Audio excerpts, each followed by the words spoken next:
पिछली बार भी चुनाव लड़ा है और अब की बार भी आपको भाजपा ने प्रत्याशी बनाया है, तो अब की बार आप आसान भी तो होंगे कि भाई आपका चुनाव निकल रहा है या नहीं निकल रहा है, और आप किन के भरोसे चुनाव लड़ रहे हैं और आपके क्या क्या उद्देश्य रहेंगे सर क्षेत्र के लिए। मैं बानसूर विधानसभा क्षेत्र की शांति प्रिय जनता के भरोसे चुनाव लड़ रहा हूँ, जो इस क्षेत्र में शांति चाहती है, अमन चाहती है, भाईचारा चाहती है। मैं कोई जातियों को आपस में लड़ाकर, किसी को अपना या पराया नहीं बनाकर, सभी मेरे अपने हैं।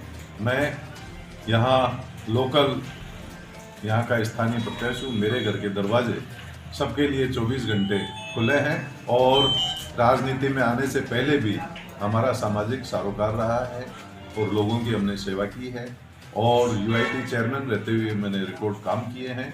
पब्लिक का मुझे बहुत ज़बरदस्त समर्थन है। भारतीय जनता पार्टी का टिकट देने से मेरे में डबल मजबूती आ गई है, और सभी कार्यकर्ता और सभी समर्थक, चाहे किसी भी वर्ग का, चाहे अमीर गरीब, सबका मुझे 36 कौम का समर्थन मिल रहा है।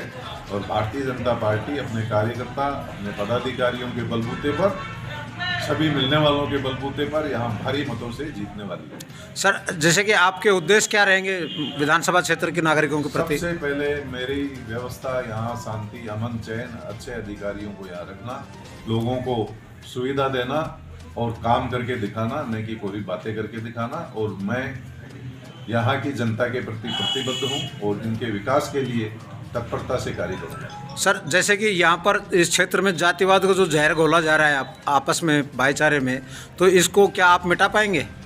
मेरे पिछले चुनाव जो मैंने निर्दलीय के रूप में लड़ा, तब भी मुझे हर बूथ से वोट मिला। पार्टी से इतर, जहाँ कभी बीजेपी को वोट नहीं मिलता था वहाँ मुझे मिला, जहाँ कांग्रेस को नहीं मिलता था वहाँ मुझे मिला।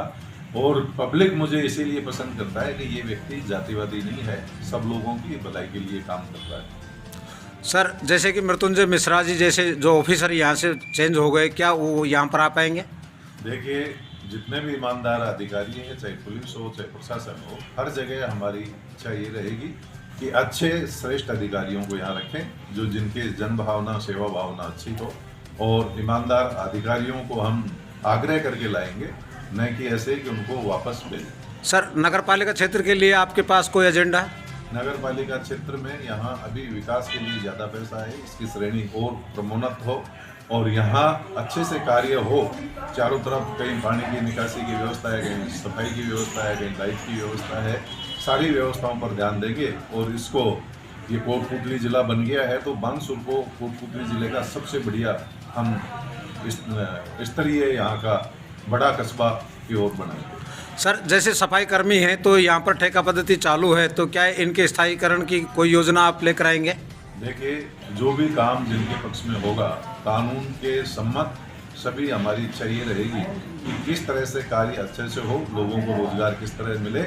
इसलिए हम हमारे विधायी क्षेत्र में जो अधिकार होंगे उनका पूरा प्रयोग करके लोगों के, सफाई कर्मी भी हमारे बड़ी बंद हैं और ये किस तरह से इनका भला हो सकता है, इस पर हमारा प्रयास रहेगा। सर जैसे ग्राम पंचायत जो क्षेत्र है उसके लिए आपकी क्या योजनाएं रहेंगी। ग्राम पंचायतों में एक तो आजकल सबसे ज़्यादा पानी की, रोडों की, और सबसे बढ़िया जो बात है वो इनके पट्टे वगैरह किस तरह से हम इजीली दे सकें ताकि लोगों का काम हो, लड़ाई झगड़े कम हो और पंचायत स्तर पर हम ज़्यादा इनको सोल्व करें। इसलिए पंचायतों के लिए हम ज़्यादा करें। सर जैसे आप यूआईटी चेयरमैन जो अलवर में रहे हैं, तो क्या आप विधायक बनने के बाद में क्या बानसूर के लिए भी ऐसी कोई कार्य योजना है आपके दिमाग में। मेरे पास बहुत सी कार्य योजनाएँ हैं और मैं कोशिश करूँगा कि किस तरह से नागरिकों का ज़्यादातर भला हो। हमारे यहाँ कैंसर एक महामारी का रूप ले चुकी है, इसके लिए हम ऑर्गेनिक खेती के लिए सब लोगों को प्रेरित करेंगे और आने वाले समय में हमारे युवा अपराध की ओर नहीं जाए, हमारे युवा व्यसन की ओर नहीं जाए और 36 कौम में भाईचारा किस तरह बढ़े, इसके लिए हम प्रयास करें। तो सर आपका कोई संदेश है विधानसभा क्षेत्र के नागरिकों के मेरा प्रति। संदेश ये है कि मैं भरकस कोशिश मैंने की है कि लोगों के बीच में जाऊं, हर व्यक्ति से मिलूं, लेकिन कुछ कारण ऐसा रहा। पहले मेरे पिताजी 92 ईयर्स में उनका थोड़ा स्वास्थ्य ज़्यादा गड़बड़ाया, तो कुछ समय मुझे यहाँ क्षेत्र के लिए उस समय डिस्टर्ब हो गया। फिर उनका देवलोक गमन हो गया तो सामाजिक क्रियाकलापों में मुझे 2-4 दिन फिर और ज़्यादा डिस्टर्ब हो गया।